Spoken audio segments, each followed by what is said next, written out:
அருட்பெரும் ஜோதி அருட்பெரும் ஜோதி தனிப்பெரும் கருணை அருட்பெரும் ஜோதி. பத்திரிக்கை பத்திரிக்கை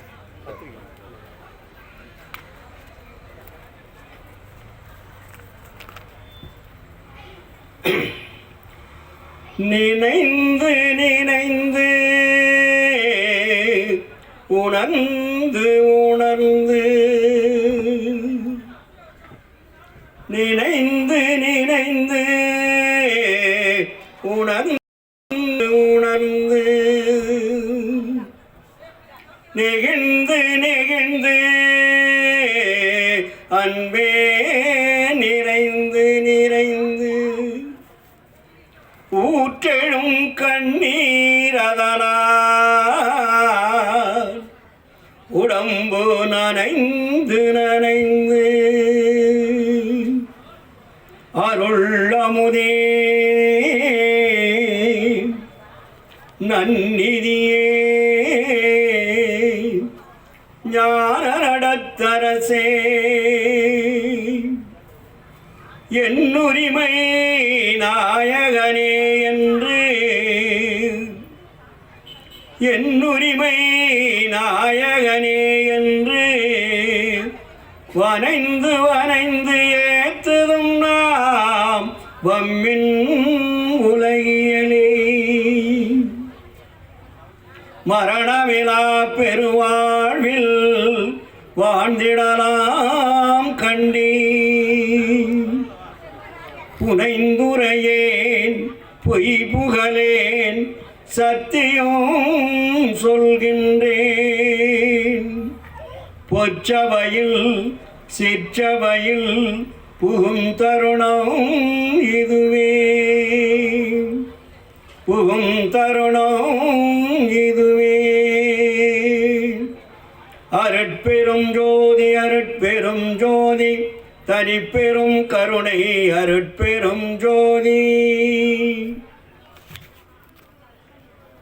ஆன்மநேய ஒருமைப்பாட்டு உரிமை உடைய சகோதர சகோதரிகள் அனைவருக்கும் முதற்கண் நன்றி கலந்த வணக்கத்தையும் வாழ்த்துக்களையும் தெரிவித்துக் கொள்கிறேன். இன்று புத்தூர் உப்பரபாளையம் திருமுள்ளவாயில் என்ற இடத்தில்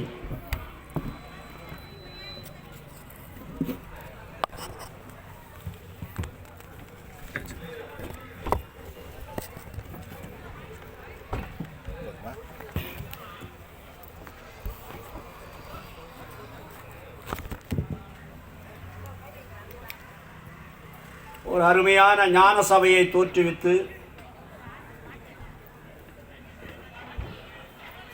சன்மார்க்க அன்பர்களை எல்லாம் வரவழைத்து இங்கே குடமுழுக்கு நன்னீராட்டு விழா மிக சீரும் சிறப்புமாக நடைபெற்று கொண்டிருக்கிறது.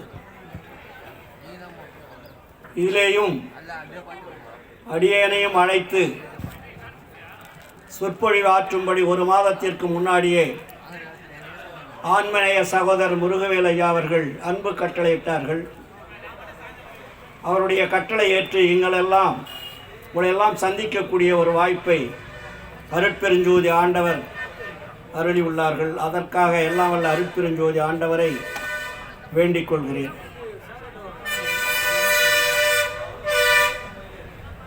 சென்னையிலே நிறைய சங்கங்கள் இருக்கிறது, நிறைய சன்மார்க்க சபைகள் இருக்கிறது, சன்மார்க்க அன்பர்கள் நிறைய பேர் இருக்கிறார்கள்.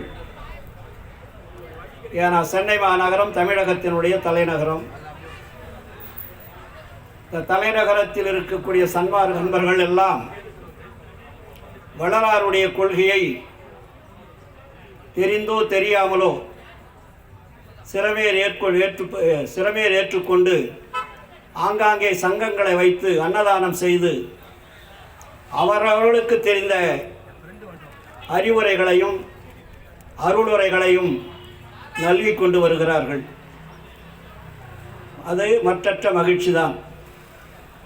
இருந்தாலும் வள்ளலார் நமக்கு போதித்தது மனிதன் பிறந்ததிலிருந்து இறந்துதான் முடியும் என்ற ஒரு கொள்கை இந்த உலகத்திலே இருந்தது. மனிதன் பிறந்தால் இறப்பு என்பது உறுதி. இதுதான் சட்டம். வள்ளலாருக்கு முன்னாடி அவன் பிறந்தானா சாவறது தான், வேறு வழியே கிடையாது அப்படின்னாங்க. ஆனால் அந்த சட்டத்தை மாற்றியவர் வள்ளலார். மனிதன் பிறப்பது உயர்ந்த அறிவை இறைவன் கொடுத்திருக்கிறார். அந்த உயர்ந்த அறிவை பயன்படுத்தி இறைவனுடைய அருளை பெற்று மரணத்தை வென்று இறைவனோடு இரண்டர கலக்க வேண்டியதுதான் மனித பிறப்பினுடைய லட்சியம் என்பதை உணர்ந்தார் வள்ளலார். பல்லாயிரம் ஆண்டுகளாக சமய மத நெறிகளெல்லாம் ஆறிலும் சாவு நூறிலும் சாவு என்று சொல்லிக் கொண்டிருந்தார்கள். அப்படி என்றால் எல்லோரும் இறப்பதாக இருந்தால் மனித பிறப்பு என்பது தேவையில்லை, மிருக பிறப்போடு நிறுத்திவிடலாம். ஆனால் உயர்ந்த அறிவு என்பதை இறைவன் மனிதனுக்கு கொடுத்ததனுடைய நோக்கம் அவன் உயர்ந்த இடத்திற்கு செல்ல வேண்டும் என்பதற்காகத்தான் உயர்ந்த அறிவு என்ற ஒரு பேரறிவை மனித சமுதாயத்திற்கு இறைவனால் கொடுக்கப்பட்டிருக்கிறது. நமக்கு முன்னாடி வந்த பெரியவர்கள் என்று பெயரிட்டு கொண்டவர்கள் எல்லாம் எல்லோருமே மரணத்தை வெல்ல முடியாது என்ற ஒரு நோக்கத்தில் இருந்தார்கள். சமாதி நிலை அடையலாம் என்ற ஒரு நோக்கத்தில் இருந்தார்கள். முக்தி நிலை அடையலாம் என்ற ஒரு நோக்கத்தில் இருந்தார்கள். இதெல்லாம் இறுதி நிலையா என்று கேட்பவர்களுக்கு பதில் சொல்ல தெரியாமல் விழித்தார்கள். பக்தியிலே கிடைப்பது முக்தி, சமாதி எல்லாம் கிடைக்கும். ஆனால் அது இறுதி அல்ல. அதுவும் இறப்பதற்குண்டான ஒரு சூழ்நிலையை உருவாக்கி மனிதன் அதிலையும் இறந்துதான் மறுபடியும் மீண்டும் அவன் பிறப்பெடுக்கக்கூடிய ஒரு கட்டாயத்திலே இருந்தான். ஆனால் வள்ளல் பெருமான் வந்துதான் பிறப்பை நிறுத்த வேண்டும், இறப்பையும் நிறுத்த வேண்டும் என்று உலக மக்களுக்கு போதித்தார். மனிதன் மீண்டும் பிறக்கவும் கூடாது, இறக்கவும் கூடாது. இறந்தால் பிறப்புண்டு. அப்பொழுது இறக்காமல் இருப்பதற்கு என்ன வழி என்பதை இந்த உலக மக்களுக்கு சொன்னதுதான் வள்ளல் பெருமான் அவர்கள். அதற்கு பெயர்தான் மரணமிலா பெருவாழ்வு என்று பெயர் வைத்தார். அதுக்கு முத்தேக சித்தி என்றும் பெயர் வைத்தார். சமய மதங்கள் சொல்லியதெல்லாம் முத்தியை சொன்னார்கள். ஆனால் முத்தி என்பது முன்னொரு சாதனம் என்று சொன்னார் வள்ளலார். அது சாதனமே தவிர சாத்தியம் அல்ல. அப்போ எது சாத்தியம் என்றால் மரணத்தை வெல்லுவதுதான் சாத்தியம். இப்போ மரணத்தை வெல்லுவது எவ்வாறு? இதான் இப்பொழுது இருக்கக்கூடிய கேள்விக்குறி. மரணத்தை வெல்லுவதற்கு நாம் எப்படி வாழ வேண்டும்? யாரை தொடர்பு கொள்ள வேண்டும்? வாழ்வது மட்டும் முக்கியமல்ல, யாரை தொடர்பு கொண்டால் மரணத்தை வெல்ல முடியும்? இந்த ஒரு ரகசியத்தை தான் வள்ளல் பெருமான் அவருக்கு சொல்லியிருக்கிறார்கள். இதை சன்மார்க்க அன்பர்கள் முழுமையாக கடைபிடிக்கிறார்களா என்றால் கேள்விக்குறியாகத்தான் இருக்கிறது. வள்ளலார் சொன்னது அடிப்படை உண்மை என்னவென்றால், இந்த உலகத்திலே பல கோடி கடவுள்கள் தோன்றியிருக்கிறார்கள், பல கோடி சக்திமார்கள் தோன்றியிருக்கிறார்கள், சித்தர்கள் தோன்றியிருக்கிறார்கள், முத்தர்கள் தோன்றியிருக்கிறார்கள், எத்தனையோ அருளாளர்கள் தோன்றியிருக்கிறார்கள். ஆனால் அவர்களெல்லாம் மரணத்தை வெல்லுவதற்குண்டான வழியை காண்பித்தார்களா என்றால் காண்பிக்கவில்லை. இரண்டாவது, அவர்கள் எந்த கடவுளை தொடர்பு கொண்டார்கள் என்பதுதான் ரொம்ப முக்கியம். வள்ளலார் தொடர்பு கொண்ட கடவுள் வேறு, மற்ற ஞானிகளெல்லாம் தொடர்பு கொண்ட கடவுள் வேறு. இதை சன்மாரிகள் முழுமையாக நாம் தெரிந்து கொண்டோமானால்தான் யாரை பிடிக்க வேண்டும், யாரை தொடர்பு கொள்ள வேண்டும், யாரை பிடித்து யாரை தொடர்பு கொண்டால் நாம் மேல்நிலைக்கு அழைத்து செல்ல முடியும், அழைத்து செல்வார் என்பதை நாம் நிச்சயமாக தெரிந்து கொண்டால் மட்டும்தான் மரணத்தை வெல்லக்கூடிய ஒரு வழியும் நமக்கு கிடைக்கும். அந்த வழியில் செல்வதற்கு நமக்கு லகுவாக இருக்கும். ஆனால் இதுவரையிலே இருந்த கடவுள்களை எல்லாம் அப்புறப்படுத்திவிட்டு வள்ளல் பெருமான் ஒரு உண்மை கடவுளை இந்த உலகத்திற்கு அறிமுகப்படுத்துகிறார். நாம் எல்லாம் சொல்லிக் கொண்டு இருக்கிறோம் என்றும் வள்ளலார் எல்லா கடவுளையும் தானே வணங்கியிருக்கிறார், பாடியிருக்கிறார், படித்திருக்கிறார், பாடல்கள் எழுதியிருக்கிறார் என்று. அப்படி ஆரம்ப காலத்திலிருந்து வள்ளலார் வணங்கிய கடவுள்களும் அந்த கடவுள்களின் பெயரால் எழுதிய பாடல்களும் அவரை மேலே தூக்கிவிட்டது என்றால் தூக்கிவிடவில்லை என்று அவரே பதில் சொல்லுகிறார். நான் வணங்கிய கடவுள்களோ இல்லை அந்த கடவுளின் பெயரால் நான் எழுதிய பாடல்களோ என்னை மேலே தூக்கிவிடவில்லை. என்னை தூக்கிவிட்டது யாதெனில், என்ன தூக்கிவிட்டது? தயவு. தயவு மட்டுமா? அதுக்குள்ளே என்னென்ன இருக்கு? தயவு, அன்பு, கருணை. இந்த மூன்று ஒன்றோடொன்று இணைக்கின்ற பொழுதுதான் அடுத்து வரக்கூடியது அருள். இந்த மூன்றுலையும் எதுவும் சோடை இருக்கக்கூடாது. தயவு, அன்பு, கருணை, இந்த மூன்று ஒரே நேர்கூட்டில் வருகின்ற பொழுது, வாழுகின்ற பொழுது அடுத்தது அப்பொழுதுதான் ஆன்மாவில் இருக்கக்கூடிய திரைகள் நீங்கி ஆன்மாவில் இருக்கக்கூடிய அருள் என்பது நமக்கு சுரக்கும். அதுவரையில் அருள் சுரக்கிறதுக்கு வாய்ப்பே இல்லை. அதுக்கு நம்ம என்ன செய்யணும்? கருணை மட்டும், அன்பு மட்டும், தயவு மட்டும் இருந்தால் போதுமா என்றால் போதாது. இறைவனிடத்தில் இடைவிடாது தொடர்பு கொள்ள வேண்டும். இறைவனிடத்தில் இடைவிடாது தொடர்பு கொள்ள வேண்டும். எந்த இறைவன்? அங்கதான் இப்போ கேள்விக்குறி. சன்மார்க்க அன்பர்கள் எந்த இறைவனை முழுமையாக வழிபட்டு கொண்டிருக்கிறார்கள் என்பதை அவரவர்களுடைய ஆன்மாவை தொட்டு அவர்களே பரிசோதனை செய்து கொள்ள வேண்டும். நான் சொல்ல தயாராக இல்லை. வள்ளல் பெருமான் சொல்லுவார்கள், அப்பா நான் வேண்டுதல் கேட்டு அருள் புரிதல் வேண்டும், ஆறுயிர்களுக்கெல்லாம் நான் அன்பு செயல் வேண்டும். அப்புறம் என்ன? எப்பாரும் எப்பதமும் எங்கனம் நான் சென்றே என் தந்தை நினது அருட்புகழை ஏம்பியிடல் வேண்டும். செப்பாத மேனிலை மேல் சுத்த சிவமார்க்கம் திகழ்ந்தோங்க அருட்ஜோதி செலுத்தியிடல் வேண்டும். தப்பேது நான் செய்யணும் நீ ஒருத்தல் வேண்டும், தலைவா நினை பிரியாத நிலைமையும் வேண்டுவனே. இந்த பாடல் நம்ம எல்லாரும் படிச்சுட்டு இருக்கோம். அதில் வள்ளலார் என்ன சொல்கிறார் நமக்கு இறுதியில்? நினை பிரியாத நிலைமையும் வேண்டுவனே. எந்த இறைவனை பிரியாத நிலை வேண்டும்? அதுக்கு சொல்கிறாரு அருஜோதி தெய்வமெனை. தினமும் பாடுற பாடல் தான். அந்த பாடலுடைய உண்மை புரிந்து கொண்டீர்களானால் மிக அருமையான தெளிவு ஏற்படும். அருஜோதி தெய்வமெனை. அண்ணா மற்ற தெய்வம் ஆண்டு கொண்ட தெய்வம்னு சொன்னாரா? இதுக்கு முன்னாடி இருக்கிற தெய்வம் எல்லாம் என்னை ஆண்டு கொண்டது என்று எந்த இடத்துல சொல்லியிருக்காரா? அப்ப என்ன சொல்றார் வள்ளல் பெருமான்? அருஜோதி தெய்வமெனை ஆண்டு கொண்ட தெய்வம். அது எங்க இருக்கு? கோயில் இருக்கா? சர்ச்சில் இருக்கா? மசூதியில் இருக்கா? பிரமிடில் இருக்கா? இல்லை தெருவு தெருவாக எங்கேயாவது கோயில் கட்டியிருக்காங்க, அங்கே இருக்கா? அது எங்கே இருக்குன்னு சொல்கிறாரு? அருஜோதி தெய்வமெனை ஆண்டு கொண்ட தெய்வம், அம்பலத்தே ஆடுகின்ற ஆனந்த தெய்வம். இல்லையா? பொருட்சாரும் மறைகளெல்லாம் போற்றுகின்ற தெய்வம், போதாந்த தெய்வம், உயர் நாதாந்த தெய்வம்,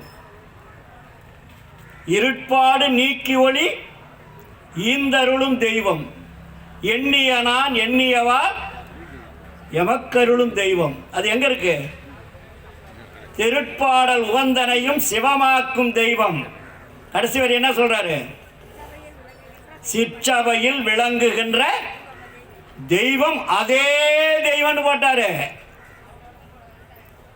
அந்த தெய்வத்தோட வேற தெய்வம் இல்லைன்னா அதுக்கு பொருள் சிற்றவையில் விளங்குகின்ற தெய்வம், அதே தெய்வம்.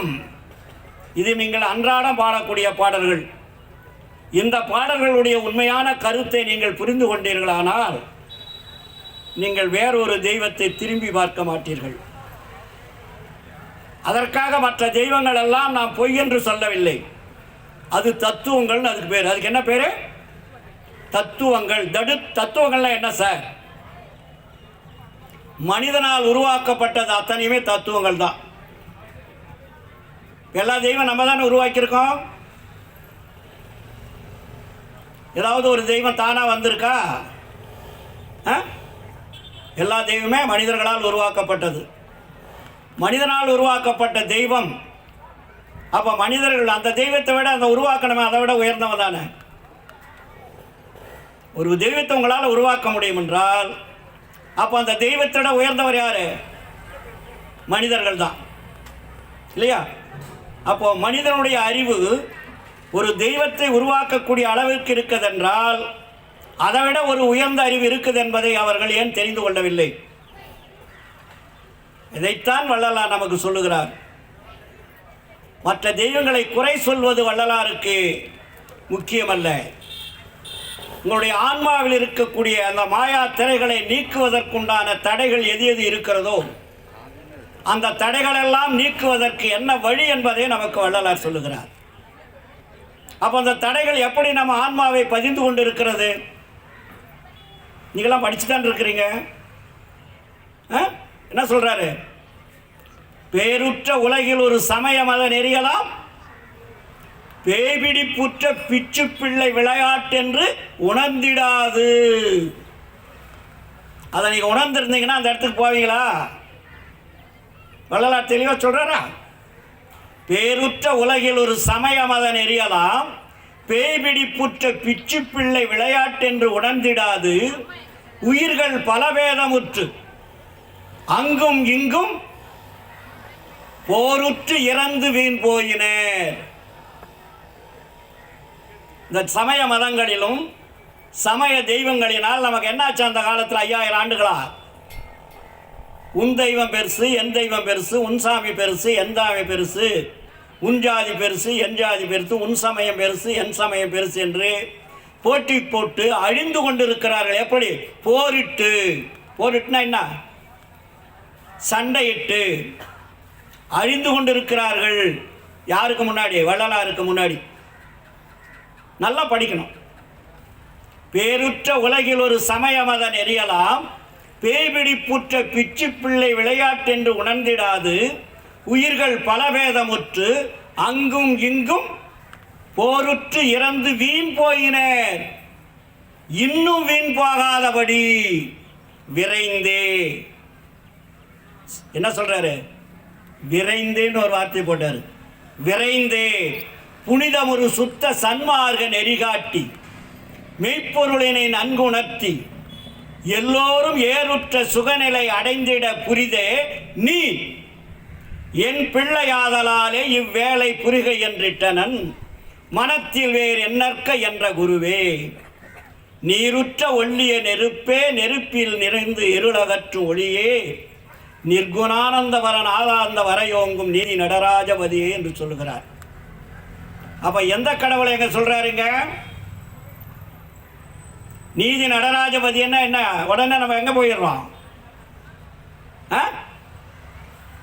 இதுக்கு முன்னாடி ஒரு நடராஜபதி இருக்காருல்ல எங்க நாட்டில், அங்க போயிடுறோம். அந்த நடராஜபதியா வள்ளலார் சொன்னாரு? எந்த நடராஜபதி சொல்றாரு? தினமும் படிக்கிறீங்கல்லம்மா, நீங்களாம் படிச்சவங்க தான் அதிகமாக இருக்கிறீங்க இல்லையா? ஆனால் வள்ளல் பெருமானுடைய கொள்கையை நாம் முழுமையாக பின்பற்ற வேண்டுமானால் அவர் சொன்ன வழியில் நாம் செல்ல வேண்டுமா வேண்டாமா? அவர் சொல்கிறத விட்டுட்டு உங்களுக்குன்னு ஒரு வழியை பிடிச்சிக்கிட்டு நீங்கள் போயிட்டு இருந்தீங்கன்னா வள்ளல் பெருமான் எப்படி உங்களுக்கு வழி காட்டுவார்? அருட்பெருஞ்சோதி ஆண்டவர் உங்களை எப்படி திரும்பி பார்ப்பார்? சொல்லுங்க. வள்ளலார் என்ன சொன்னார் நமக்கு? படமாட்டேன் இனித்துயரம் படமாட்டேன் பயப்படவும் மாட்டேன் உன் பதத்துணையே பிடித்தேன் விடமாட்டேன் ஏமாந்து விடமாட்டேன் விட்டிடவும் மாட்டேன். இந்த உறுதிப்பாடு நம்மகிட்ட இருக்கா? அப்புறம் எப்படி மரணமில்லா பெருவாழ்வு வரும்? பேசிக்கிட்டே இருக்க வேண்டியதான். 3 வேளையை மூக்க பிடிக்க சாப்பிட்டு அங்கங்கே போய் அருட்பா பாடிட்டு கடைசியில் வீட்டில் வந்து ஏதாவது ஒன்று செஞ்சுட்டு கடைசியில் நமக்கு எல்லோரும் சாகிற மாதிரி நம்மளும் சாக வேண்டியதுதான். ஆனால் வள்ளலார் சொன்ன வழியை பின்பற்றினால் மட்டும்தான் மரணமில்லா பெருவாழ்வு என்பது நமக்கு சத்தியமாகும். வள்ளலார் சொன்னாரே, என்ன சொன்னார்? ஆடாதீர் ஆடாதீர் மற்றும் அசையாதீர், பொய்யுலகை நம்பாதீர், வேறொன்றை நாடா. பாரு, அழகாக படிச்சிருக்காங்க. Very good. ஆடாதீர், சற்றும் அசையாதீர், வேறொன்றை நாடாதீர், பொய்யுலகை நம்பாதீர். இதெல்லாம் நடந்தால் எப்படி இருக்கும்? வாடாதீர், வாட முடியாது. அப்போ நம்ம இறைவனை பிடிக்கிறதுக்கு நமக்கு சக்தி இருக்கா? ஏப்பா இல்லை. இங்கே தான் பிரச்சனையே ஆரம்பிக்குது. இப்போது நம்ம வந்து படிக்கிறோம், வள்ளலார் சொன்னது உண்மைன்னு ஒத்துக்கிறோம், அவர் சொல்லுவது பழுதில்லைன்னு எல்லாருக்கும் தெரியுது. ஆனால் உங்களால் வாழ்க்கையில் கடைபிடிக்க முடியுதா? ஏன் முடியல? அதுதான் பழைய பதிவு. உங்களுடைய ஆன்மாவில் எல்லாமே ஸ்டோர் பண்ணி வச்சுட்டீங்க. ஸ்டோர்னா என்ன தெரியுமா? பதிவு ஃபுல்லாக பதிவு ஆகிடுச்சு, லோட் பண்ணி வச்சுருக்கீங்க. எங்கே? ஆன்மாவில். அதுக்கு பேர் என்ன தெரியுமா? ஜாதி சமய மத சாத்திர குப்பைகள் வள்ளலார். அதுக்கு பேர் என்ன? ஜாதி சமய மத சாத்திர குப்பைகள். அப்போ குப்பைகளாக நீங்கள் எங்கே நிறுத்தி வச்சிருக்கிறீங்க? ஆன்மாவில் நிறைந்திருக்கிறது. ஆன்மாவில் நிறைந்திருக்கக்கூடிய குப்பைகளை அகற்றினால் ஒழிய அருட்பெருஞ்சோதி ஆண்டவர் உள்ளே போக மாட்டார். ஏதாவது நீங்கள் தான் முன்னாடி எல்லா குப்பையும் ஸ்டோர் பண்ணி வச்சிட்டீங்களே.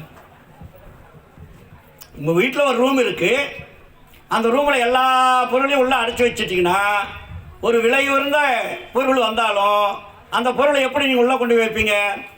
அங்கே தான் அடைச்சி வச்சிட்டிங்களே. அப்போ அதை என்ன பண்ண? நீங்கள் இந்த பொருள் உள்ளே போகணுன்னா அதெல்லாம் தூக்கி வெளியே அப்புறப்படுத்தணும். ஏன்னா குப்பைகளை போல நீங்கள் அடக்கி வச்சுட்டீங்க. உங்களுக்கு வெளியே அருமையான பொருள் கிடைச்சிருக்கு. என்னென்ன பொருள்? தங்கம், வைரம், புஷ்பராகம், கோமேதகம் என்று சொல்லக்கூடிய விலை மதிப்பில்லாத பொருள்கள் உங்கள் கையில் கிடைச்சிருச்சு. அதை கொண்டு போய் நீங்கள் உள்ளே வைக்கணும். வீட்டுக்குள்ளே வைக்கணும்னா என்ன வச்சுருக்கிறீங்க? முதல்ல குப்பையெல்லாம் போட்டு உள்ளே நுழைய முடியாத அளவுக்கு லாக் பண்ணி வச்சிட்டீங்க. அப்போ இந்த பொருளை நீங்கள் கொண்டு போனால் என்ன பண்ணணும்? இந்த அசுத்த பூதகாரிய குப்பைகளை வெளியே அகற்றணும்னு. அதுக்கு பேர் என்ன? அசுத்த பூதகாரிய குப்பைகள்னு அதுக்கு பேர். படிக்கிறீங்களா? கதிரவேல் ஏதாவது போய் சொல்கிறேன்னா? அப்போ அந்த அசுத்த பூதகாரிய குப்பைகளை நீங்கள் வெளியே எடுத்து தூக்கி அப்புறப்படுத்தினா நீங்கள் விலை உயர்ந்த பொருளை உள்ளே கொண்டு போக முடியும். இதுதான் இங்கே இருக்கக்கூடிய தப்பு. ஏன் நமக்கு இறைவன் அருளை கொடுக்கவில்லை என்றால், நீங்கள் ஜாதி சமய மத குப்பைகளை உங்களுடைய ஆன்மாவில் ஸ்டோர் பண்ணிட்டீங்க. அதை அகற்றாமல் நீங்கள் உள்ளே நுழைவதற்கு சாத்தியமில்லை, போகவும் முடியாது. ஆனால் தான் வள்ளல் பெருமான் நமக்கு தெளிவாக சொல்கிறாரு, வேத ஆகமங்கள் என்று வீண்வாதம் ஆடுகின்றீர், வேதாகமத்தின் விளைவறீர், சூதாக சொன்னதால் உண்மை வெளி தோன்ற உரைக்கவில்லை, என்ன பயனோ இவை. நீங்கள் பயனில்லாததில் பூரா உள்ளே போய் நுழைய வச்சுட்டிங்கன்னா அது எப்படி மறுபடியும் நம்ம அருள் வந்து உள்ளே இருந்து சுரக்குமா? எல்லாமே திரை போட்டு மறைச்சாச்சு. வள்ளலார் எத்தனை திரைகள் சொல்லியிருக்காரு? 7 திரைகள். 7 திரைகளை நீங்கள் எப்போ தான் நீக்க போகிறீங்க? வடலூர் போன திரை நீங்கிடுமா? சபையில் போய் சாமி கும்பிட்டா நீங்கிடுமா? 3 வேளையும் நல்லா இருக்கு சோறு போட்டால் நீங்கிடுமா? எதனால் நீங்கும்? குப்பைகளை வெளியே அகற்றினால் மட்டும்தான் நீங்கும். அப்போ குப்பைகளை அகற்றுவதற்கு என்ன செய்ய போகிறீங்க? அதான் இப்போ கேள்வி. ஏன்னா அந்த குப்பை வந்து வீட்டில் இருந்தால் குப்பையை நீங்கள் தூக்கி வெளியே போட்டுடலாம். ஆனால் ஆன்மாவில் போய் ஸ்டோர் ஆகிருக்கு. அதை எப்படி நீங்கள் எடுக்க முடியும்? வீட்டில் இருக்கிற குப்பையெல்லாம் எதில் கொட்டுறோம்? எதில் கொட்டுறோம்? வீட்டில் நிறைய குப்பை இருக்குது, டெய்லி குப்பை செய்கிறது இல்லை. இப்போ நேற்று கூப்பிட்டுட்டீங்க, இன்றைக்கி உங்கள் வீட்டை கூட்டாது இருக்கிறீங்களா? அப்போ நேற்று கூட்டிட்டீங்க, இன்னைக்கு கூட்டாது இருந்தால் என்ன வந்திருக்கும்? மறுபடியும் குப்பை செய்கிறது இல்லை. அப்போ குப்பை என்பது இந்த உலகம் முழுவதும் நிறைந்து இருக்கிறது. அந்த குப்பைகள் உங்களை அட்டாக் பண்ணிகிட்டே இருக்கும். நேற்று கூட்டிட்டீங்கன்னு சொல்லிட்டு இன்னைக்கு கூட்டாமல் இருக்கிறீங்களா? ஏன் இன்னைக்கு கூட்டுறீங்க? நேற்று வந்த குப்பையை தட்டிட்டீங்க, இன்னைக்கு வந்த குப்பையை தள்ளணும் இல்லை. அப்போ குப்பை வராது இருக்கா? வந்து கொண்டே இருக்கும். அந்த குப்பையை நீங்கள் நீக்கிக் கொண்டே இருக்கணும். Very simple. அப்போ நீங்க நீக்குவதற்கு என்ன வழி? புறத்தில் நீ வந்து ஒரு தொடப்பு கட்டை எடுத்து கூட்டிடுறீங்க. விளக்குமாறு தொடப்பு கட்டை நம்ம வீட்டில் இருக்கா? குப்பை வந்தோடனே அதில் தானே கூட்டுறோம், கையிலே கூட்டுறோம். கையில் கொட்டுறீங்களா, தொடப்பு கட்டையில் கொட்டுறீங்களா, விளக்குமாறில் கொட்டுறீங்களா? ஏதோ ஒரு பொருளை கொண்டு தானே கூட்டுறீங்க. அப்போ உங்க ஆன்மாவில் இருக்கக்கூடிய அந்த திரைகளை ஏதோ ஒரு பொருளை கொண்டு தானே நீக்கணும். புரியுதா இல்லையா? நீக்கணும்னா நீங்க எப்படி நீக்க முடியும்? ஏதோ ஒரு பொருளை கொண்டு நீக்க முடியும். அந்த பொருள் எது என்பதை தான் வள்ளலார் நமக்கு தெளிவா சொல்றாரு. புரியுதுங்களா? என்ன சொல்றார் பேருபதேசத்துல? பேருபதேசம் எல்லாம் படிச்சிருக்கீங்களா? நம்ம உடம்பு உஷ்ணம் எத்தனை வகையா இருக்கு? 2 வகையா இருக்கு. உடம்புள்ள உஷ்ணம் எத்தனை வகை? 2 வகை. தைரியமா சொல்லுங்க. ஒரு உஷ்ணத்துக்கு பேர் என்ன? அசுத்த உஷ்ணம். இன்னொரு உஷ்ணத்துக்கு பேரு சுத்த உஷ்ணம்.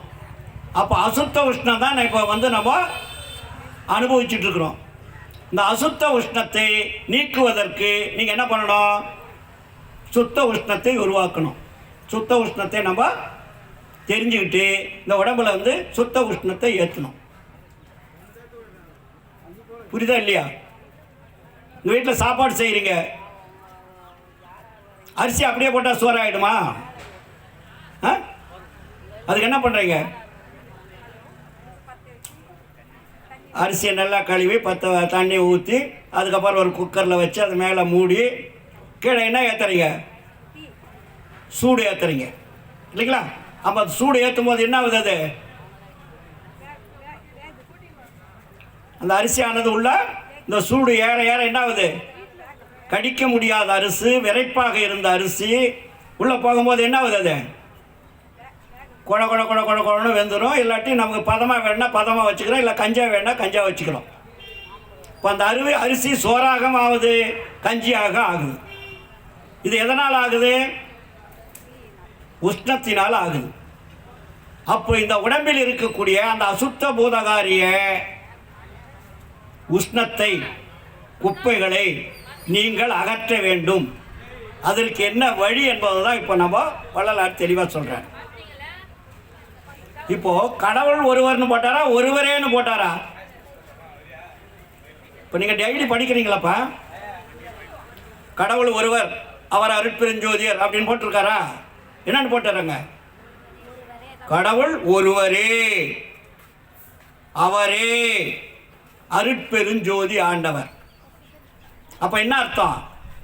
ஒருவரே என்ன, அதுக்கு மேலே கடவுள் ஒருத்தர் இல்லை, நீங்கள் அதை பின்தொடராதீங்க.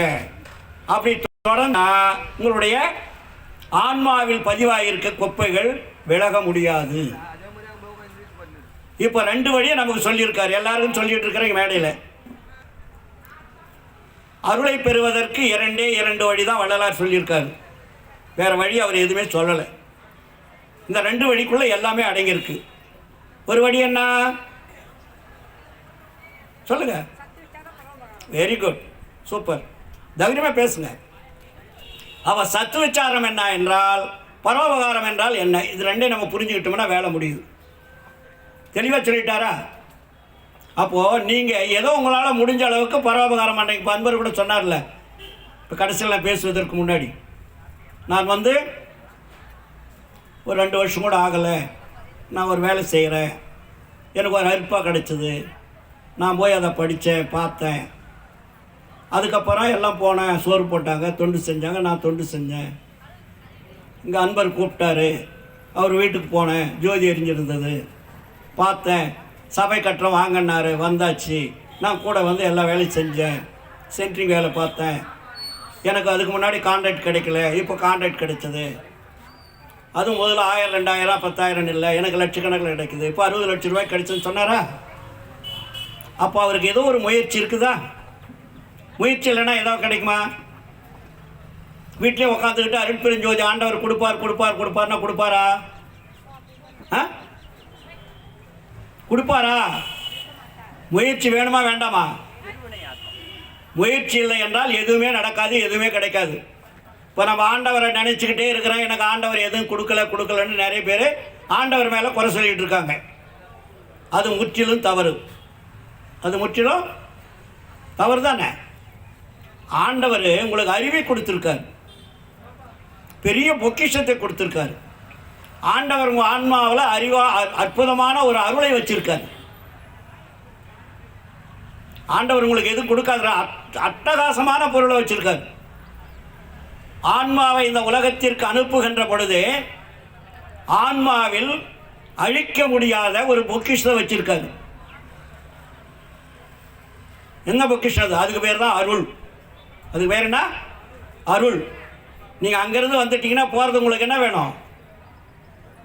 எங்கேருந்து வந்தீங்கன்னா அது உங்களுக்கு தெரியுமா? இதுவரை யாராவது சொல்லியிருக்காங்களா? ஆளாலும் கொண்டு சொல்லுவாங்க. ஏன்னா சன்மார்க்கத்தில் பேசுவதற்கு ஒன்றும் ஆளுங்க பஞ்சமே கிடையாது. நம்ம எங்கேருந்து வந்த மாதிரி தெரியுமா? தெரியாது. நம்ம வந்த இடம் தெரிஞ்சால் தான் போகிறதுக்கு நமக்கு வழி கிடைக்கும். இப்போ நீங்கள் எல்லோரும் எங்கேருந்து வந்திருக்கீங்க? வீட்டிலேருந்து வந்துருக்கீங்களா இல்லையா? இப்போ மறுபடியும் நீங்கள் எங்கே போகணும்? வீட்டுக்கு தானே போகணும். வேறு எங்கேயாவது போனாக்கா நீங்கள் என்ன பண்ணுவாங்க? யாராவது சேர்த்துக்குவாங்களா? அப்போ எங்கேருந்து வந்தோமோ அங்கே போகிறது தானே முறை. அப்போ நம்ம எங்கேருந்து வந்தோம் நமக்கு தெரியுமா? தெரியல. தெரிஞ்சிருந்தால் நீங்கள் பிடிச்சிக்குங்க. தெரியாதனால தான் இவ்வளோ பிரச்சனை. அதுக்கு வள்ளலார் தெளிவான ஒரு பாடலை கொடுத்துருக்காரு. நீங்கள் படித்து தானே இருக்கிறீங்க. என்ன பாடல் சொல்லுங்கள்? உடம்புரு வகையறீர், உயிர் வகையை அறியீர், உடல் வறுக்க உண்டு நிதம் உறங்குதற்கே அறிந்தீர், மடம்புகு பேய் மனத்தாலே மயங்குகின்றீர், மனத்தை வசப்படுத்தும் வழிதுறை கற்றறீர், இடம்பெறு பொய் வாழ்க்கையிலே இன்பம் துன்பம் அடுத்தே எண்ணி எண்ணி இழைக்கின்றீர் ஏழை உலகீரே, நடமுறை என் தனித்தந்தை வருகின்ற தருணம் இது, நன்னியது நன்னிவினோ புண்ணியம் சார்வீரே. அப்போ உடம்பு வந்த வழி தெரிஞ்சுதா? உயிர் வந்த வழி தெரிஞ்சுதா? அப்போ உடம்பு வந்த வழியும் உயிர் வந்த வழியும் தெரிஞ்சாதானே நீங்கள் இந்த உடம்பையும் உயிரையும் மாற்ற முடியும்.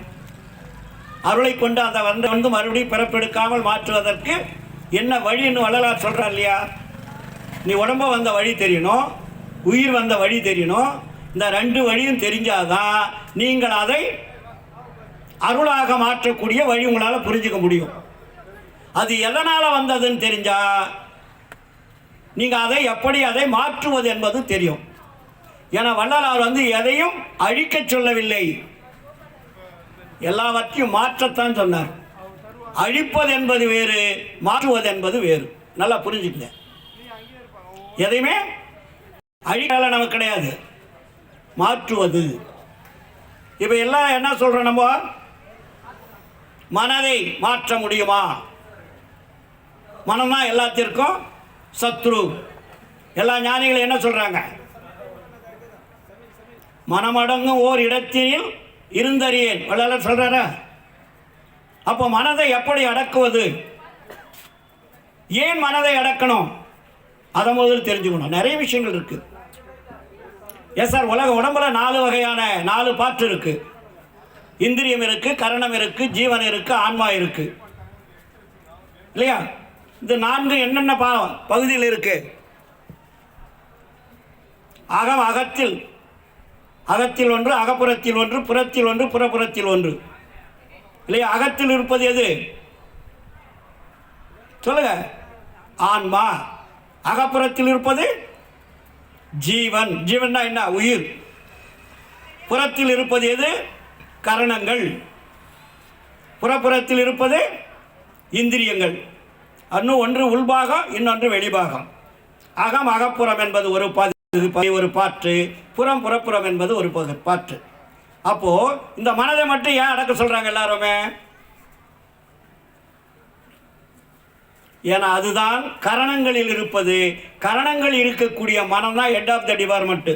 மனம், புத்தி, சித்தம், அகங்காரம். இந்த மனம் என்ன பண்ணணும்னா புறத்தில் தான் அது இழுக்கும், உங்களை அகத்துக்கு இழுக்காது. மனம் என்ன செய்யும்? உங்கள் புற வாழ்க்கைக்கு தான் இழுத்து செல்லும், அக வாழ்க்கைக்கு அது இழுத்து செல்லாது. ஆனால் நம்ம ஞானிகள், முன்னாடி இருந்த துறவிகள், இப்போ இருக்கக்கூடிய எத்தனையோ சன்மார்க்க அருளாளர்கள், எத்தனை பேர்கள்லாம் சென்டர் வச்சுருப்பாங்க. என்ன சென்ட்ரு? யோகா சென்டர், தியான சென்டர் இல்லையா, தவம் சென்டர், அதாவது ஒரு பேர் நிறைய வச்சுருப்பாங்க.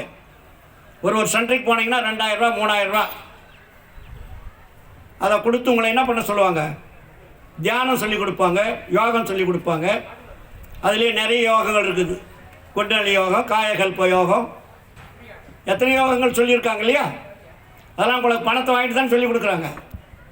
அது போகிறதுனால உங்களுக்கு ஏதாவது மனம் அடங்கியிருக்கா? இல்லை போனவங்களை வந்து மனம் அடங்குன்னு யாராவது சொல்ல சொல்லுங்கள். வள்ளலாரிங்க என்ன சொல்கிறார்? நமக்கு எளிய நடையில் தெளிவாக சொல்லியிருக்காரு. தினமும் படிச்சுட்டு இருக்கோம், ஆனால் நம்ம செய்யறதில்லை. ஒழுக்கம் 2 முன்னாடி.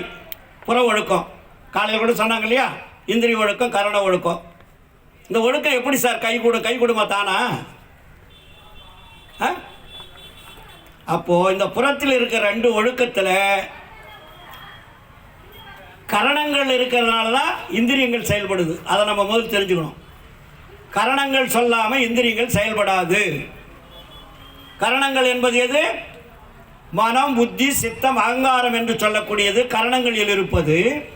கரணங்களுடைய கட்டளைப்படி இந்திரியங்கள் செயல்படுது. அது சொல்லலைன்னா நீங்கள் இங்கே வந்திருக்க மாட்டீங்க.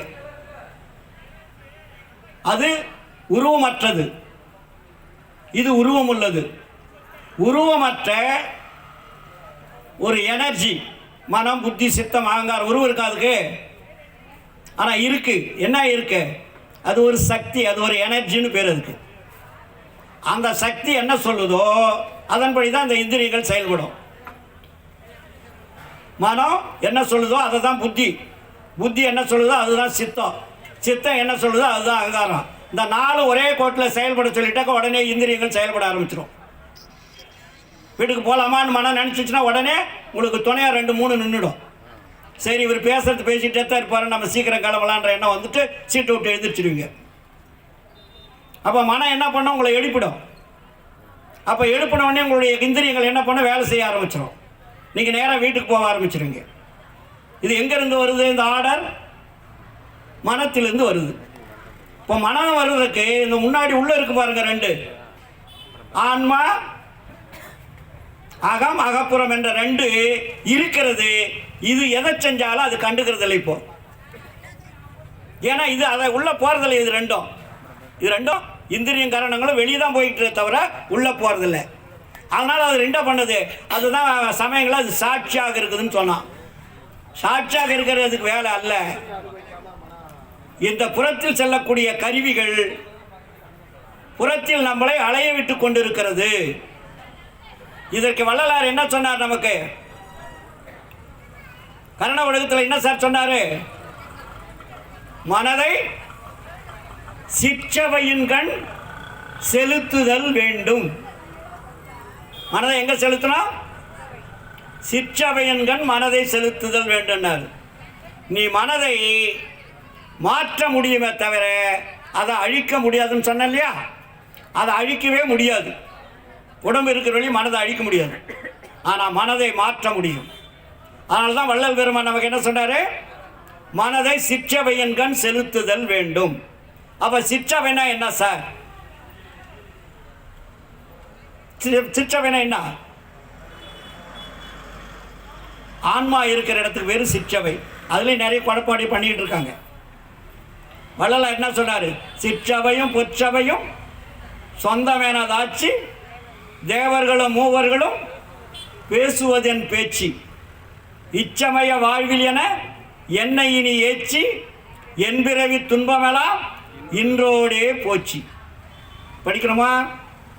அப்போ மனதை எங்கே கொண்டு போய் செலுத்தணும்?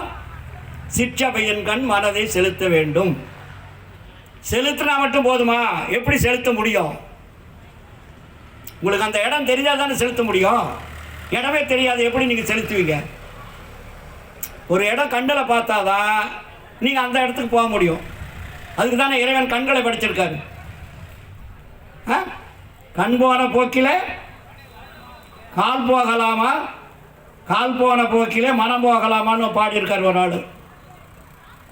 அப்போ நம்மளுடைய மனம் போகிற இடத்துல நம்ம போனால் என்ன ஆகும்?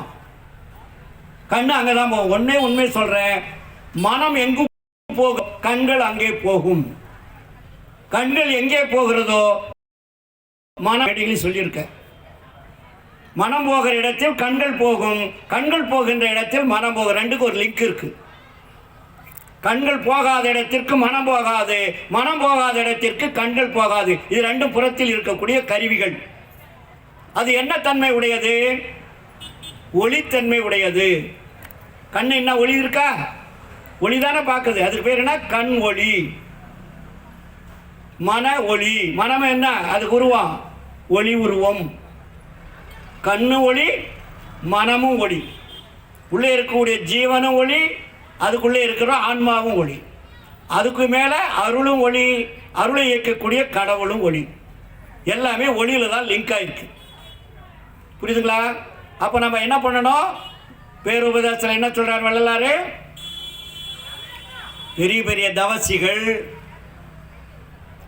காடு மலை குகை குன்றுகளில் போய் 1000 ஆண்டுகளாக தயவு செய்து உஷ்ணத்தை உண்டு பண்ணி கொள்கிறார்கள். படிக்கிறீங்களா இல்லையா? ஆனால் நீங்கள் அப்படி செய்ய வேண்டிய அவசியமில்லை. நீங்கள் இறைவனை ஸ்தோத்திரம் செய்கின்றதிலும் நினைக்கின்றதிலும், இது ரெண்டு தான் ரொம்ப முக்கியம். ஆண்டவரை ஸ்தோத்திரம் செய்கின்றதிலும் நினைக்கின்றதிலும் கோடி கோடி பங்கு உஷ்ணத்தை உண்டு பண்ணி கொள்ளலாம். இதை நம்ம ஊன்றி படித்தோமா? தெளிவாக எழுதுறாரு.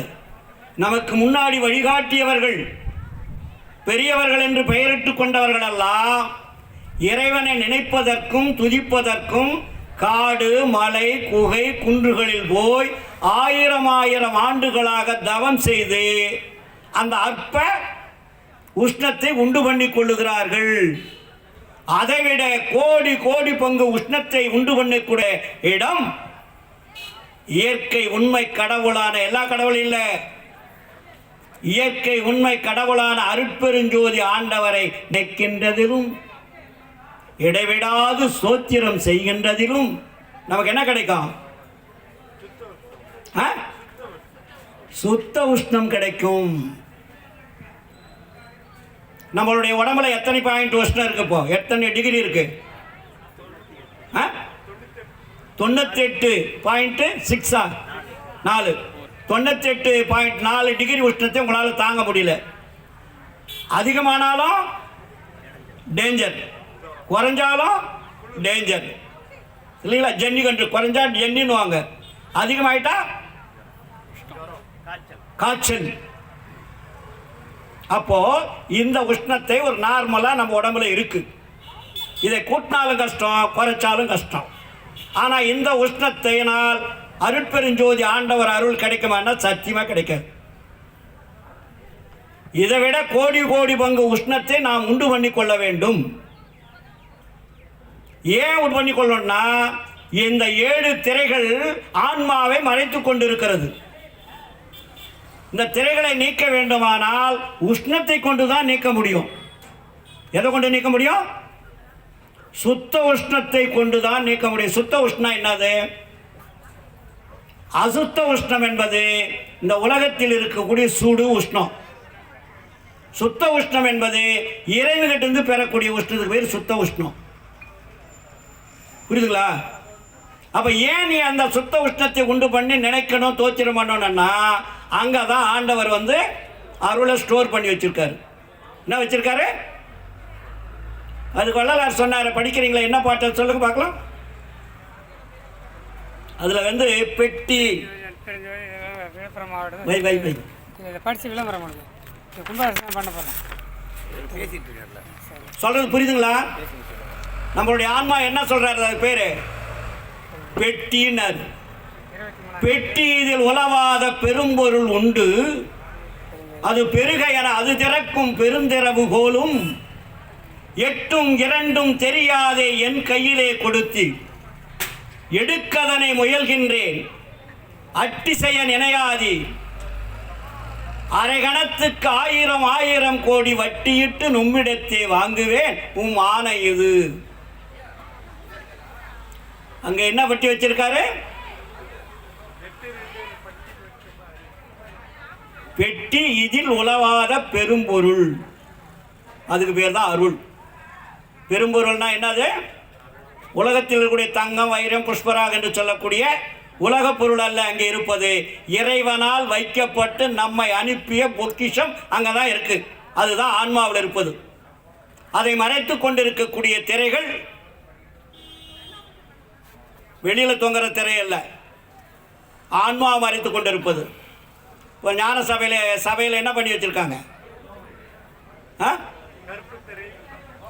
ஸ்க்ரீனு போட்டு ஒரு பைப்பில் ஸ்க்ரீனு போட்டு தொங்க விட்டுருப்பாங்க. அந்த திரையை நீக்கணுன்னே நீங்கள் என்ன பார்க்குறீங்க? ஜோதி பார்க்குறீங்க. ஆனால் அந்த திரையை வள்ளலார் போட சொன்னார், போட்டு நீக்க சொன்னார். உங்களுடைய ஆன்மாவை மறைத்து கொண்டிருக்கக்கூடிய திரைகளை நீங்கள் நீக்க வேண்டும். புரியுதுங்களா? அப்போ உங்கள் ஆன்மாவை எப்படி நீங்கள் தினந்தோறும் இடைவிடாது நினைக்கின்றதிலும் ஸ்தோத்திரம் செய்கின்றதிலும் கேப் போடக்கூடாதுன்ட்டாரு. பட முடியாது இனித்துயரம் பட முடியாத அரசே, பட்டதெல்லாம் போதும் பயந்தீர்த்து இப்பொழுது என் உடல் பொருள் ஆவியலாம் நீ எடுத்துக்கொண்டு உன்னுடைய உடல் பொருள் ஆவியலாம் உகந்தெனக்கு அளிப்பாய், வடலூர் சிற்றம்பலத்தே வாழ்வாய் என் கண்ணுன் மணியே குருமணியே நன்மணியே நடராஜ மணியே என்று சொல்லுவார். இப்போ அந்த திரையை நீங்குவதற்கும் நீங்கள் இடைவிடாது தொடர்பு கொள்வதற்கும் ஸ்தோத்திரம் செய்வதற்கும் எது தடையாக இருக்கிறது? புரிஞ்சுதா? என்ன தடையாக இருக்குது? இல்லை, நல்லா புரியணும். விண்ணப்பம் 4 விண்ணப்பம் இருக்கு. வள்ளலார் அழகாக எழுதியிருக்காரு. விண்ணப்பம் 4 எழுதியிருக்காரா? தானே கடைசியில் அருட்பாவில் 4 விண்ணப்பத்தை யாராவது நிறைய நேரம் ஃபுல்லாக படிச்சிருக்கீங்களா? சத்திய விண்ணப்பத்தில் என்ன சொல்றாரு? நாம் இறைவனை தொடர்பு கொண்டு இறைவனுடைய அருளை பெறுவதற்கு ஆன்மாவை மறைத்துக் கொண்டிருக்கக்கூடிய திரைகள் விலக வேண்டுமானால் நம்மை பற்றி கொண்டிருக்கக்கூடிய பற்றுகளை முதலில் விட வேண்டும். அதை விடாமல் நீங்கள் எவ்வளவு காலம் இறைவனை நினைச்சாலும் உள்ள ஸ்டோர் ஆகாது. அப்போ நம்ம உடம்பை நம்மை பற்றி கொண்டிருப்பது எது எது பற்றி கொண்டிருக்கிறது? சொல்லுங்க பார்க்கலாம். கரெக்டா? No no no no no no. அதுக்குதான் சத்திய விண்ணப்பத்தை சொன்ன. சத்திய விண்ணப்பத்தை படிச்சீங்கன்னா அதில் இருக்கும். நமக்கு இந்த பிரபஞ்சத்தில் வாழ்வதற்கு இறைவன் 3 சுதந்திரங்களை கொடுத்திருக்கிறார். இந்த உலகத்தில் நீங்கள் வாழ்வதற்கு 3 சுதந்திரங்கள் கொடுக்கப்பட்ட இந்த சுதந்திரம் தான் உங்களை ஆட்டிக் கொண்டிருக்கிறது, அலைமோத வைத்துக் கொண்டிருக்கிறது. அது என்ன சுதந்திரம்? தேக சுதந்திரம், போக சுதந்திரம், ஜீவ சுதந்திரம். இந்த 3 சுதந்திரங்களை நீங்கள் எப்பொழுது விடுகிறீர்களோ அப்பொழுதுதான் இறைவனை நீங்கள் நினைக்க முடியும், இடைவிடாது ஸ்தோத்திரங்கள் செய்ய முடியும். மற்றெல்லாம் சொன்னால் நீங்கள் ஏமாத்துவாங்கன்னு அர்த்தம், நீங்களே ஏமாறுறீங்கன்னு அர்த்தம். யார் எதை சொன்னாலும் உங்களை ஏமாத்துறாங்கன்னு அர்த்தம். கதிரவேல் சொன்னாலும் சரி, நீங்கள் ஏமாறுறீங்கன்னு அர்த்தம். அதை தான் நம்ம பாடினேன். என் உடல் பொருள் ஆவியனைத்து நீ எடுத்துக்கொண்டு உன்னுடைய உடல் பொருள் ஆவியை உவந்தனக்கே அளிப்பாய். நீ எனக்கு கொடுத்த சுதந்திரம் நான் தெரிந்து கொண்டேன். சத்திய மண்டபத்தில் அழகாக சொல்வார், எனக்கு கொடுத்த சுதந்திரம் 3 என்பதை நான் அறிந்து கொண்டேன். அது தேக சுதந்திரம், போக சுதந்திரம், ஜீவ சுதந்திரம். இந்த 3 சுதந்திரம் தான் அருளை பெறுவதற்கு எனக்கு தடையாக இருக்கிறது. நான் மரணமிலா பெருவாழ்வு வாழ்வதற்கு தடையாக இருப்பதற்கு காரணம், இந்த உலகத்திலே நான் வாழ்வதற்கு எனக்கு கிடைத்த 3 சுதந்திரங்கள். அந்த 3 சுதந்திரம் எத்தன்மையானது அதையால் சொல்ல தெரியுமா? அதுக்கு பேர் தான் மண்ணாசை, பெண்ணாசை, பொன்னாசை. இந்த 3 சுதந்திரத்துக்குள்ளே தான் இது இருக்குது. அது யாரும் உங்களுக்கு எதை நீங்கள் விரும்பினாலும் தடை போடுறதுக்கு ஆள் கிடையாது. உங்கள் இஷ்டம். நீங்கள் வேணும்னா யூஸ் பண்ணிக்கலாம், வேண்டாம்னா விடலாம். இது உங்களுக்கு கொடுக்கப்பட்ட சுதந்திரம். இந்த சுதந்திரத்தை கண்டுபிடிச்சார் வள்ளலார். எனக்கு இந்த சுதந்திரம் வேண்டாம், இந்த சுதந்திரத்தால் என்னுடைய வாழ்க்கை அழிந்து போய்விடும், என்னுடைய உடம்பும் உயிரும் அழிந்து போய்விடும், நான் அருளை பெற முடியாது, மரணத்தை வெல்ல முடியாது, எனக்கு இந்த தேக மாற்றம் ஏற்படாது. இந்த தேக மாற்றம் ஏற்படுவதற்கு எனக்கு ஒழுக்கம் என்பது தெரிந்து கொண்டேன். அந்த ஒழுக்கம் என்ன என்பதை நாம் தெளிவாக இந்த மக்களுக்கு சொல்லியிருக்கிறேன். அந்த ஒழுக்கம் தான் என்ன? 4 ஒழுக்கம். 4 ஒழுக்கம். இந்த 4 ஒழுக்கம் கைக்கூடியவர்களுக்கு ஒரு லாபம் கிடைக்கும். என்ன லாபம்? சூப்பர், ஆன்ம லாபம். அப்ப அந்த ஆன்ம லாபத்துக்குள்ள உள்ள 3 லாபம் இருக்கு. என்ன லாபம் இருக்கு? இம்மை இன்ப லாபம், மறுமை இன்ப லாபம், பேரின்ப லாபம். எல்லாமே ஒன்று லிங்க்கு. சும்மா நீங்கள் உட்காந்துக்கிட்டு படிச்சுக்கிட்டு மேடையாக போய் பேசிக்கிட்டு போய் உட்காந்து நம்ம அருட்பா ஆச்சாரத்தோட என்ன பண்ணிட்டு இருந்தீங்கன்னா வேலையாகாது. களத்தில் இறங்கணும். ஒன்னொன்னா அழகாக லிங்க் கொடுத்துருக்கார் வள்ளலார். வள்ளலார் மாதிரி ஒரு ஸ்கூலில் ஒரு குழந்தைகளுக்கு எப்படி டீச்சிங் பண்ணுமோ அப்படி பண்ணி வச்சிருக்காரு அருட்பாவில். ஆனால் அதை அறிந்து தெரிந்து கொள்வதற்கு எது தேவை? அறிவு தேவை. எது தேவை? புத்தி தேவையில்லை, அறிவு தேவை. புத்தி என்பது கரணங்களில் இருக்கிறது. நீங்க புத்தியில் போல் விளையாடி கொண்டிருக்கிறீர்கள், அறிவில் விளையாடவில்லை. புத்தி அறிவென்று நினைத்துக் கொண்டிருக்கிறீர்கள். அறிவு என்பது ஆன்மாவில் இருப்பது அறிவு. அறிவு யாருக்கு தெளிவு ஏற்படுகிறதோ அவன் அத்தனையும் விட்டு விடுவான். புத்தி உள்ளவன் விடமாட்டான். புத்தி கரணங்களில் இருக்கிறது, அறிவு ஆன்மாவில் இருக்கிறது. இதைத்தான் வள்ளலார் சொன்னார். அறிவை அறிவால் அறிகின்ற பொழுது அனுபவம் ஆகின்றது என்னடி தாயே, செறிவாலே பிரிவாலே தெரியாது தெரியும் திருவருள் உருவம் என்று அறியாயோ மகளே. அறிவை கொண்டு அறிவை தேடும் போது அருள் என்பது என்னவென்பது அப்பதான் தெரியும். அப்போ அதோடு நின்று போச்சா? அருளை கொண்டு அருளை தேடினார். அறிவை கொண்டு அறிவை தேடுகின்ற பொழுது அருள் என்ன என்பது புரியும். அதுக்கடுத்தது அருளை கொண்டு அருளை தேடணும். அருளினை அருளாலே அறிகின்ற பொழுது அனுபவமாகின்றது என்னடி தாய், செறிவாலே பிரிவாலே தெரியாது தெரியும் திருவருள் நடனம் என்று அறியாயோ மகளே. அந்த திருவருள் என்பதுதான் ஆக்ஷன். ஆக்ஷன் மீன்ஸ் நடனம், இயக்கம்னு பேர். அதுக்கு பேர் என்ன? அந்த அருள் இயக்கம் இல்லை என்றால் இந்த பிரபஞ்சம் என்பது இயக்கம் கிடையாது. ஆண்டவர் இந்த உலகத்தை இயக்கிக் கொண்டிருக்கிறார். எதனால் என்றால் அருளினால் தான் இயங்கிக் கொண்டிருக்கிறது. அருள் என்பது இயற்கை விளக்கம்னு பேர். அதுக்கு பேர் என்ன? இயற்கை உண்மை என்பது எது? கடவுள். இயற்கை உண்மை என்பது அருட்பெருஞ்சோதி ஆண்டவரை குடிப்பது இயற்கை உண்மை. இயற்கை விளக்கு என்பதை அருட்பெருஞ்சோதி ஆண்டவரால் இயங்கக்கூடிய அருளை குறிப்பது இயற்கை விளக்குன்னு பேர். அதனால் அடையக்கூடிய லாபம் இயற்கை இன்பம்னு பேர். செயற்கை இன்பம் அல்ல. நாம் அனுபவிப்பது செயற்கை இன்பம். இயற்கை இன்பம் என்பது அழியாதது. அழியாத இன்பம் எது? அதுக்கு பேர் தான் பேரின்ப சித்தி பெருவாழ்வு. அதுக்கு பேர் என்ன? அதுக்கு பேர் தான் மரணமிலா பெருவாழ்வு. பேரின்ப சித்தி பெருவாழ்வு, மரணமிலா பெருவாழ்வு. மரணமில்லா பெருவாழ்வு என்பது சிம்பிளா முடிச்சிருக்கேன். இன்னைக்கு போதுமா உங்களுக்கு? நேரம் பத்தாது, பேச வேண்டியங்களா இருக்காங்களா? ஏன் என்று கேட்டால், நான் வந்து மற்றவங்க மாதிரி ஏதோ ஒன்று சொல்லிட்டு உங்களை ஜாலி பண்ணிட்டு போகிறதுக்கு நான் வரமாட்டேன். நான் போகிற இடத்தில் இங்கே ஒரு 2 பேர் திருந்தா எனக்கு போதும், நான் வெற்றி அடைஞ்சிட்டுன்னு அர்த்தம்.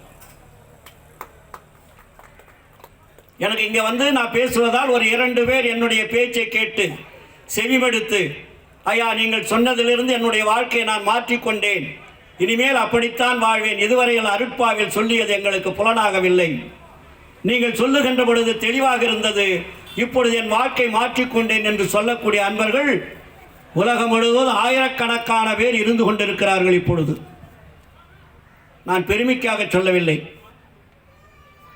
ஏன் என்று கேட்டால், விட்டி பேச்சல்ல. பேச்சு என்ன இருக்கக்கூடாது? அதுக்கு என்ன சொல்லுவார் வள்ளலார்? பேச்சுக்கு என்ன சொல்லுவார்? அகோல்ல கூட வருமே, சந்தை பேச்சு, சந்தை பாட்டு, சொந்தை பாட்டுன்னு வரல, அம்பலத்து அரசு அருமருந்து அந்த பாடலும் வரும். புரியுதுங்களா?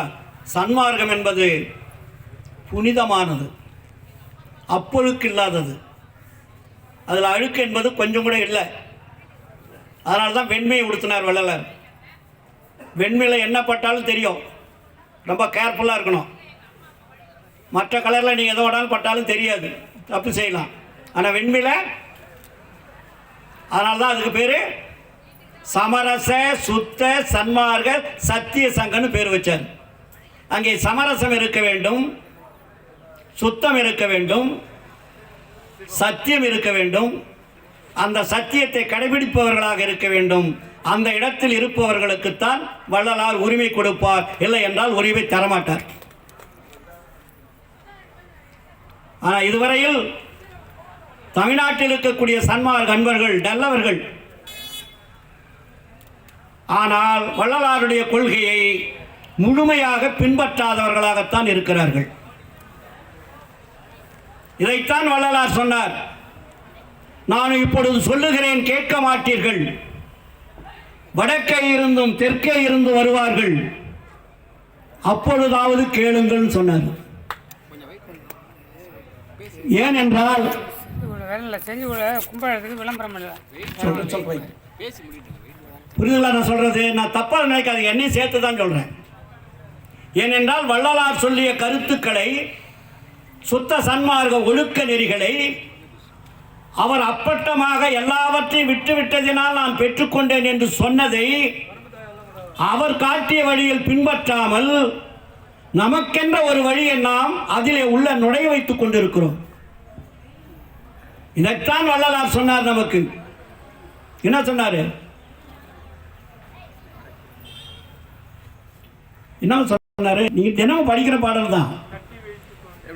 தெய்வங்கள் பல பல சிந்தை செய்வாரும், சேர்கதி பல பல செப்புகின்றாரும், பொய் வந்த கலைபல புகன்றிடுவாரும், பொய் சமயாதியை மெச்சுகின்றாரும்.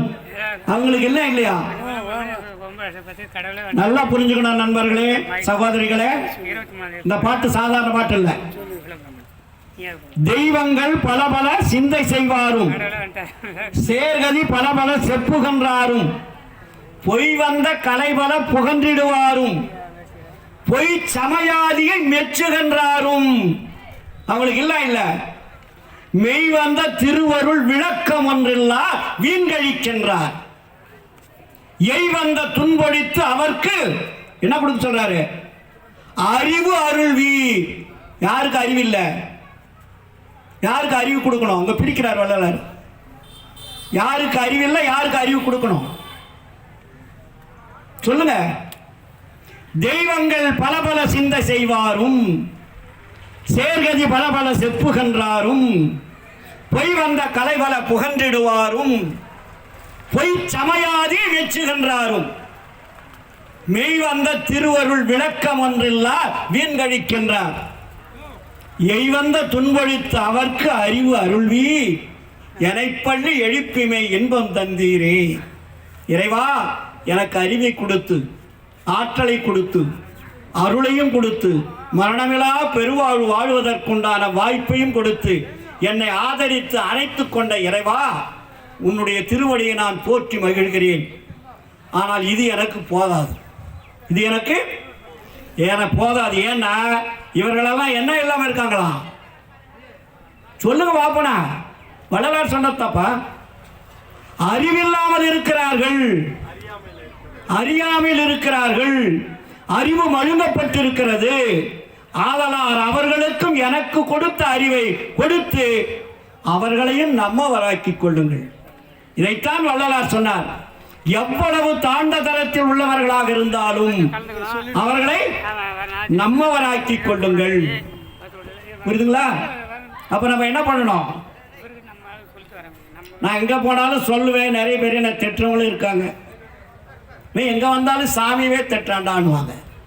நான் சாமி திட்டுக்கிற சாமி விரோதியா? நான் வந்து பயங்கரமான முருக பக்தர். என்னுடைய பழைய வீடியோலாம் நீங்க பார்த்தா தெரியும். என்ன மாதிரி பக்தியில் ஈடுபாடு கொண்டவர்கள் யாராலும் இருக்க முடியாது. நல்ல பட்டை அடிச்சிருப்பேன், சந்தனம் வச்சிருப்பேன், குங்குமம் வச்சிருப்பேன், உத்ராட்சி கொட்டை போட்டிருப்பேன், தாடி விட்டுருப்பேன், வண்ண வண்ண கலர்களில் வேட்டி கட்டியிருப்பேன். எல்லாவற்றையும் விட்டு விட்டேன். ஏன்?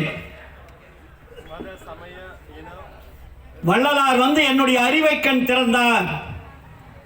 அறிவு அங்கதான் நமக்கு தெளிவு ஏற்படணும். அந்த அறிவை கண் திறக்கின்ற பொழுது எல்லாமே பொய் என்பது அப்பொழுதுதான் புலப்படும். அதுவரையும் பொய் என்பது உங்களுக்கு மெய்யாக தெரியும். எது உங்களுக்கு பொய் இருக்குதோ அது பூரா உங்க மெய்யாக உங்களுக்கு காட்சி தரும். ஆனா அத்தனையும் பொய். அதனால்தான் வள்ளலார் இங்க என்ன சொன்னாரு? பொய் பிடித்தார் எல்லோரும் புறத்திருக்க, நான் போய் பொது நடங்கண்டு உலங்களிக்கும் போது மெய்பிடித்தாய் வாழிய நீ சமரச சன்மார்க்கம் விளங்க உலகத்தினிடையே விளக்குக என்று எனது கைபிடித்தார். நானும் அவரு தெய்வம் அலரடி பிடித்துக் கொண்டேன். கழித்திடுக இனி உனை நான் கைவிடோம் என்று மைபிடித்த விடி உலகர் எல்லோரும் காண மாலையிட்டோம் என்று எனக்கு மாலை அணிந்தாரே. ஏன்னா அந்த உலகத்தில் இருப்பவர்கள் அத்தனை பேரும் பொய் பிடித்தவர்கள். ஆதலால் நான் நீ ஒருவன் தான் மெய்பிடித்தாய் வாழிய நீ. ஆண்டவர் சொல்றாரு, வள்ளலார் சொல்லல. மெய்பிடித்தாய் வாழிய நீ சமரச சன்மார்க்கம் விளங்க உலகத்திடையே விளக்குக என்று எனது கைபிடித்தார். நானும் அவர் தெய்வம் அலரடி பிடித்துக் கொண்டேன். கழித்திடுக இனி நான் கைவிடோம் என்று மைபிடித்த விளையோர். மடிபிடித்தன என்ன? குருடர்கள். இந்த உலகத்தில் யாரு? குருடர்கள் முன்னாடி என்னை அமர வைத்து அவர்களுடைய கண்ணை விழித்திருக்க பார்க்க வைத்து என்னை காட்டினார் ஆண்டவர். வள்ளலார் குருடர் முன்னாடி காட்டினா எப்படி தெரியும்? அவர்களெல்லாம் விழித்திருக்க வைக்கிறார் பாருங்க. மீன் பிடித்தவர் வந்து நிற்கிறார் பாருங்கள் என்று சொல்லி வள்ளலாரை அறிமுகப்படுத்தி இந்த உலக மக்களுக்கெல்லாம் ஒரு நல்வழியை காட்ட வேண்டும். உயர்ந்த அறிவு பெற்ற மனிதன் அருளை பெற்று மரணமிலா பெருவாழ்வு வாழ வேண்டும். மரணமிலா பெருவாழ்வு வாழ்வதற்குண்டான ரகசியங்களை எல்லாம் திருவருட்பாவிலே 6ஆம் திருமுறையிலே அகவலிலே அழகாக அழுத்தமாக வைத்திருக்கிறார். நீங்கள் எல்லாம் அதை படித்து தெரிந்து கொள்ள வேண்டும். அதனாலதான் இறைவன் என்ன பண்ணாரு?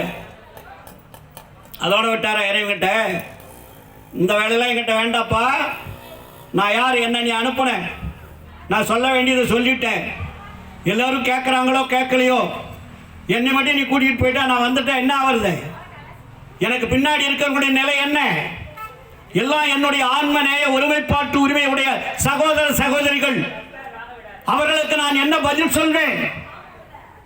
வந்தாரே மரணவிழா பெருவாள், அவர் மட்டும் வாழ்ந்தார் போயிட்டாருன்னு சொல்லிட்டா எனக்கு பின்னாடி வருவதற்கு ஆள் இல்லையே. அதுக்கு என்ன சொல்றார் வள்ளலார் ஆண்டவர் கடைசியில?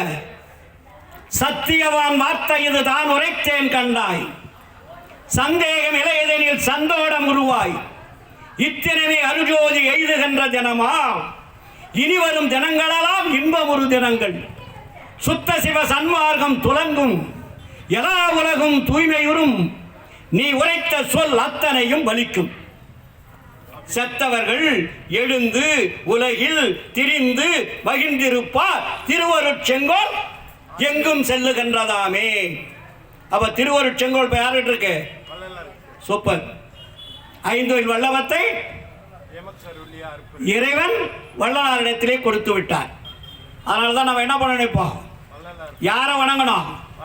வள்ளலார கூட வணங்கக்கூடாது. அவர் வழியை நம்ம பின்பற்றணும். அருஜோதி ஆனேன் என்று அடுத்தது என்ன? அப்ப அதுக்கு என்ன அர்த்தம்? அருஜோதி ஆனேன் என்று அரையப்பா முரசு, அருளாட்சி பெற்றேன் என்று அரையப்பா முரசு, மருட்சாதி தீர்ந்தேன் என்று அரையப்பா முரசு, மரணம் தவிர்த்தேன் என்று அரையப்பா முரசு. மரணம் தவிர்த்தவருடைய நிலை என்ன இப்பொழுது?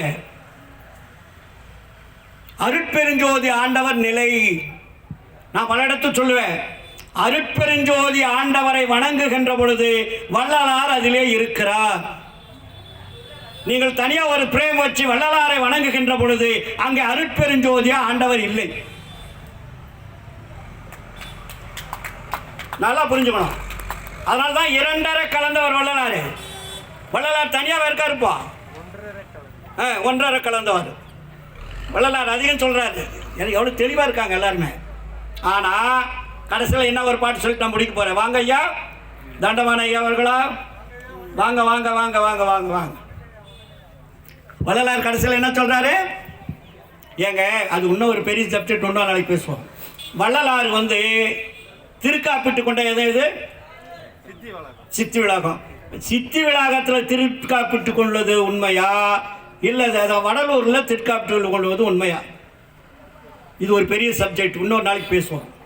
ஆச்சா, இப்போ சத்திய ஞான சபையை கட்டின வள்ளலார் ஏன் சித்தி விளாக திருமாளிக்கு போகணும்? இருங்க இருங்க, ஏன்னா பேருபதேசத்தில் தெளிவாக எழுதியிருக்கார் படிங்க, சத்திய விண்ணப்பத்தில் தெளிவாக படிங்க, 4 உபதேசங்களில் செய்திருப்பார் படிங்க, உரணை பகுதியில் எக்கச்சக்கமாக எழுதியிருக்கார் படிங்க, பாடல்களை எக்கச்சக்கமாக இருக்குன்னு படிங்க. அந்த ரகசியத்தை நீங்கள் புரிஞ்சுக்கிட்டா தெளிவடைங்க. ஆனால் கடைசியில் என்ன சொல்கிறாரு? ஆண்டவர் எங்கே வந்தார்னு சொல்கிறார் வள்ளலார். என் சாமி எனது துறை என்னுயிர் நாயகனார் இன்று நான் இருக்கும் இடத்தில் அமர்கின்றார். அப்போ அதுக்கு முன்னாடி எங்கே அமர்ந்திருக்கணும்னு நீங்கள் திங்க் பண்ணணும். அப்போ வள்ளல் பெருமான் நீங்க அந்த பாடலுடைய உள்ள அர்த்தத்தை பாருங்க. என் சாமி எனது துறை என்னுயிர் நாயகனார் இன்று நான் இருக்கும் இடத்தில் அமர்கின்றார். பின்சாரும் 2.5 நாழிகைக்குள்ளே என் பேருடம்பில் கலந்து உலத்தை பிரியாமல் இருப்பார். தன் சாதி உடைய பெரிய தவத்தாலே நான் தான் சாற்றுகின்றேன், அறிந்தது இது சத்தியம் சத்தியம் சத்தியமே. மின்சாரும் இடமடவாய் என் மொழி வெளியாகும் 2.5 நாழிகை கடந்த போதே. 2 நாழிகைன்னா என்ன? 1 மணி நேரம். ஆண்டவர் எங்க உள்ள உட்கார வச்சுட்டு பேசுறாரு. எங்க? சித்தி விளாக திருமாடிகளை அவர் இருந்த இடத்துல உள்ள உட்கார்ந்துருக்காரு ஆண்டவர். நான் இருக்கும் இடத்தில் அமர்கின்றார் சொல்றார் இல்லையா? இவர் வெளியே மக்கள்கிட்ட பேசிட்டு இருக்காரு. இப்பொழுது பார்த்து அவநம்பிக்கை அடையாதீர்கள், நான் உள்ளே போகிறேன். பார்த்து அவநம்பிக்கை அடையாதீர்கள். திறந்து பார்த்தால் வெறுவீடாகத்தான் இருக்கும். ஆண்டவர் என்னை காட்டி கொடுக்க மாட்டார். அங்கதான் முக்கியம் தான் பாயிண்ட். நான் உள்ள இருக்கிறேன், உங்க கண்ணுக்கு தெரியாது. ஏன்னா அவர் தான் அருட்ஜோதி ஆயிட்டார்ல. அருட்பெருஞ்சோதி ஆண்டவர் உங்க கண்ணுக்கு தெரியுதா? தெரியாது. தெரிஞ்சுன்னு சொன்னா தப்பு. ஆனா ஆன்மாவோ அருளை பெறுகின்ற பொழுது, இந்த உடம்பு சுத்த பிரணவ ஞானதேகமா பெறுகின்ற பொழுதுதான் அருட்பெருஞ்சோதி ஆண்டவர் யாரும் நேருக்கு நேரம் பேசலாம். அப்போ அங்க என்ன சொல்றாருங்க?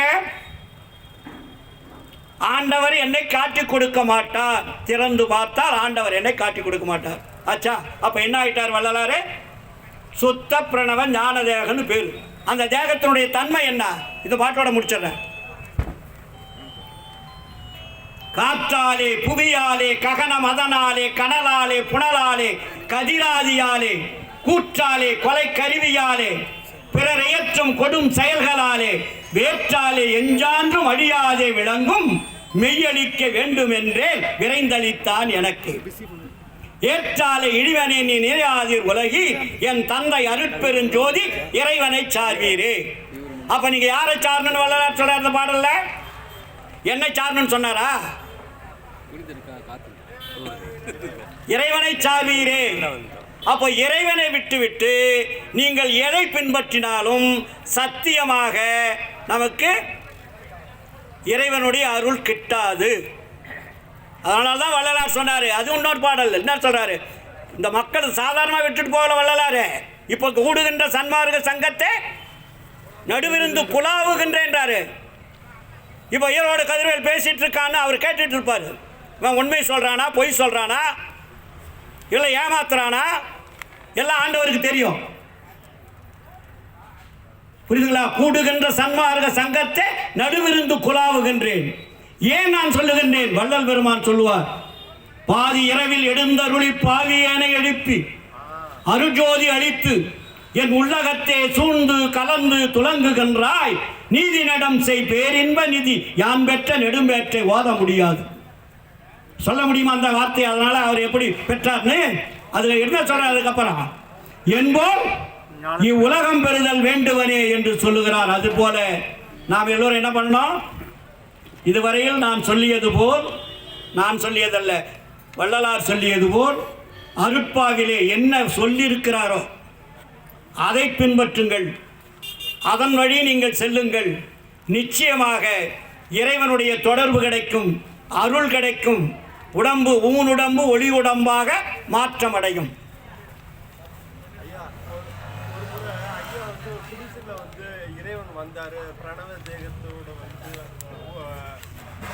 பேசிக்கிட்டே இருந்தா நேரம் இருக்கு, நிறைய இருக்கு, நிறையா. எங்க எப்படி நம்ம அம்மா அப்பா கிட்ட நம்ம எப்படி மீட் பண்ணாது இருப்போமா? அது மாதிரி இறைவனும் வள்ளலாரும் பயங்கர தோஸ்து. சாதாரண நினைச்சிடாதீங்க. அவருக்கு பேர் என்ன? தோஸ்து.